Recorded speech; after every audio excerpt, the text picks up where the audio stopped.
بريا كميدا ayaa waxa ninba ka yimid dibadaha markuu dibadaha ka yimid wuxuu ahaa dadkan dibadaha khamriga iyo balwada noocooda kala duwan abi jiray buu ahaa wuxuu yimid Hargeysa yimid nin qurba joog ayuu ahaa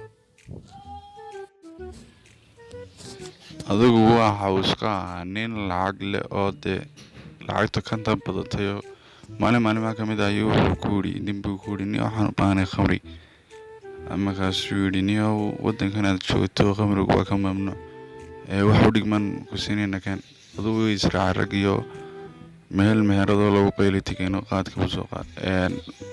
qaad mayo qaado qaadkii markuu qaaday ayuu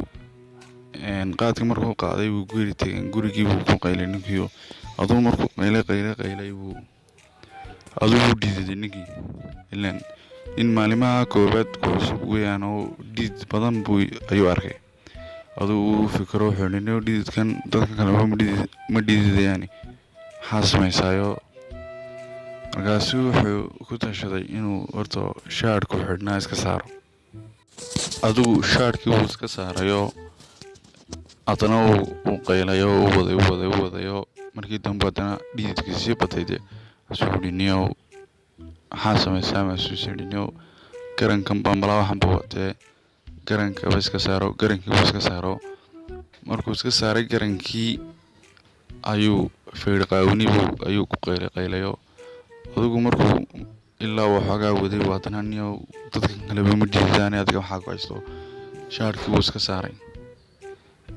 suraalkii sare uu iska saaray markuu iska saaray suraalkii sare ninkii ayuu ku qeylay waxa uu yimid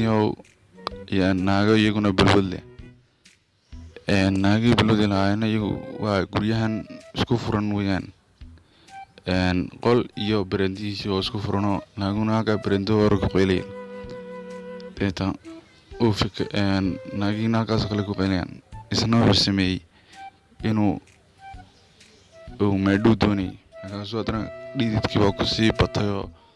aduu markuu dhiidkii ku sii batay buu isiriniyo nigiska iska saar ninkuna markaansan markaan waa la caadiya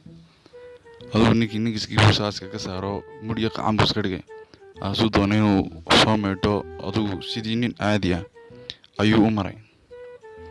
naagii buu hormaray soo mudhiyo qaana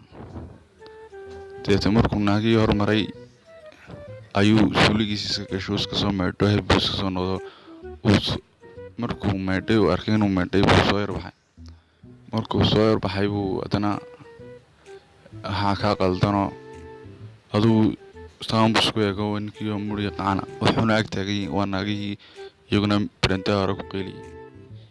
ayuu hortaagay markaasuu naagii intuu markii hore wuxuu hormaray soo qaawan markii dambe ku soo noqdo maasuu naagii buu ku yiri markaan sii dhaafay miyaan qaawanaa ayuu ku yiri naagii waa meeshii fadhiya markaasii wuxuu beentii wada qosleen buu yidhaahdeen hayo wad qaawaneyd sheekada sida qaadka iyo Hargeysa aan idin haya fadlan subscribe garee channelka waayo waxaad ka helaysaa waxyaalo badan oo qosol iyo madadaalo ma garateen sheekooyin badan ayaan soo wadaa oo aad iyo aad idin qoslin doona fadlan like garee videogan ma garateen hadduu videogani ku cajib geliyena like ii saar waayo aniga waxay tahay dhiirigelin ma garateen marka